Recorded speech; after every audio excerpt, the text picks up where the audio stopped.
Well, we all know that former President Donald Trump and Vice President Kamala Harris are locked in a tight race for the White House.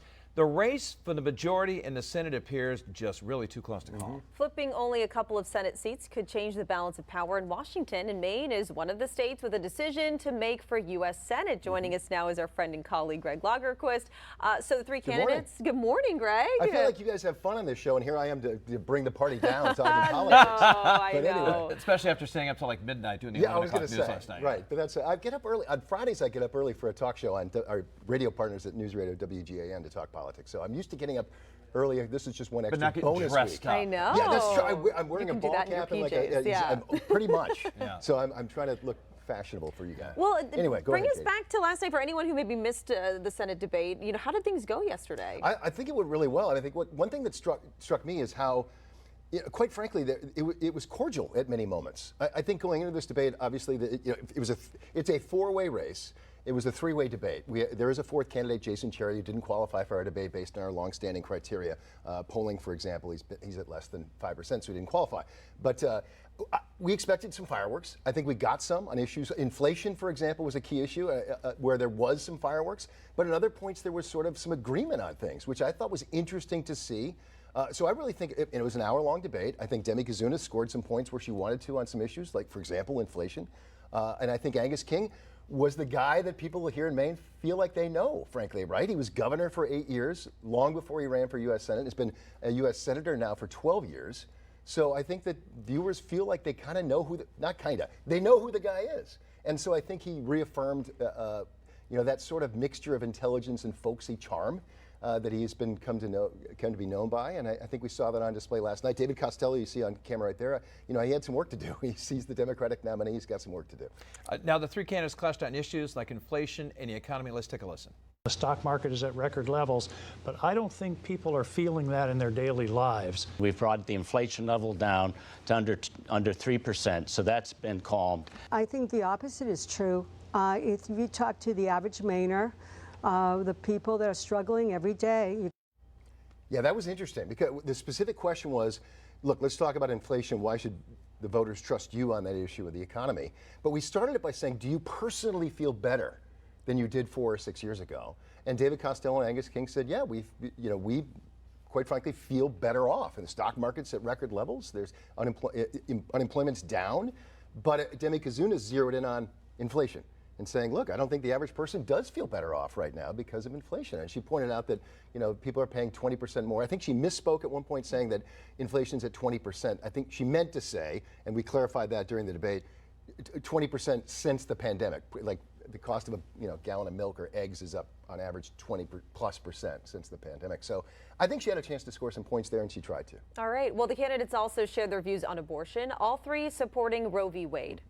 And I don't think it should be left to the states. I don't think a woman's right over control over her body should depend on her zip code. And fundamentally, these are medical decisions. And I think a woman and her physician should be the one making those decisions. I'm pro-choice too, and I agree with the senator on this one. I do think viability is a concern, and I think we need to look at this issue a little bit deeper, but I agree.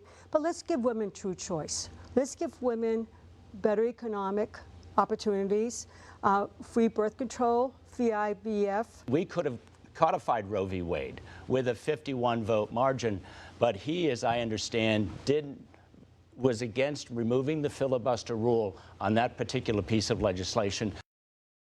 And Greg, how often do you see this, where all three support, especially something like abortion, which can be totally hugely divisive around the nation, and it wasn't in our debate at all last night. In fact, I think Demi Kouzounas, as you kind of picked up on there, was, if anything, she was talking about free birth control for women as well. And so I think it was a striking moment. And they actually all three kind of referenced the fact that they were largely agreeing on the issue.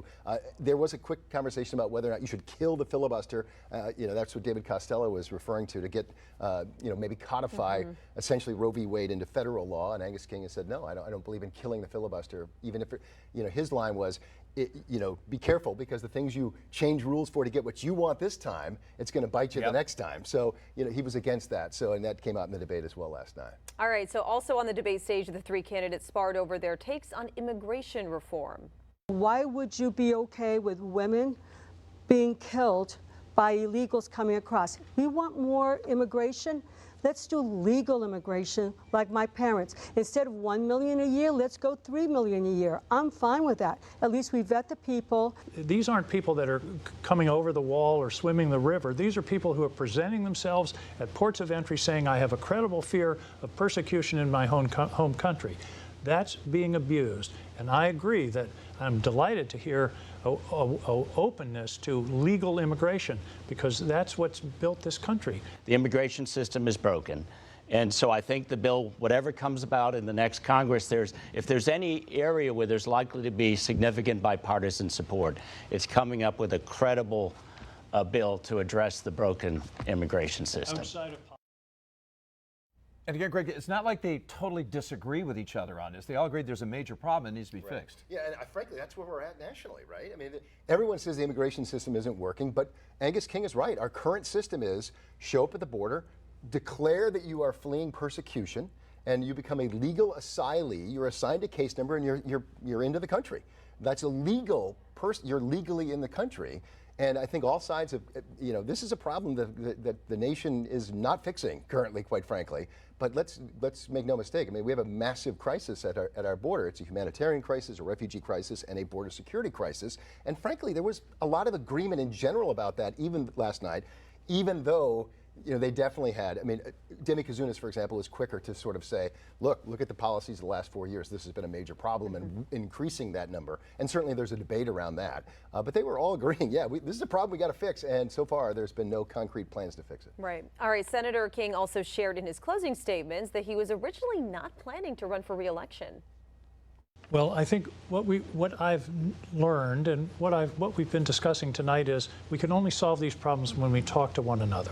And one of the reasons I decided to run again, which I didn't intend to 2 or 3 years ago, is that the middle in the Senate is literally shrinking. The people who were getting together to talk, to listen to each other and solve problems, there are fewer and fewer of them. I want to continue to try to work, and it sounds sort of corny, but I want to continue to work with both sides, because that's the only way we get things done. He's totally right. I mean, we have Senator Susan Collins, we have Angus King, Murkowski from Alaska. There's not a lot besides those guys. Well, and you have Mitt Romney on the Republican side, who's now retiring. You have Joe Manchin, obviously a longtime Democrat who became an independent from West Virginia. He's retiring. Kristen Sinema, a centrist from Arizona, she's retiring. So there is a lot of the middle that's sort of disappearing, and I think we see that in our politics nationally. Not so much, and I think we should feel good about this. Not so much here in Maine, but there's a lot of the divide, and the polls and the studies are clear. Our politics is becoming more like this, and there's less agreement to get stuff done. And so I think that's sort of Angus King's closing argument right now. Is look, I think it was striking. He had never said it that strongly before that I wasn't going to run 2 or 3 years ago, and now I feel like I should.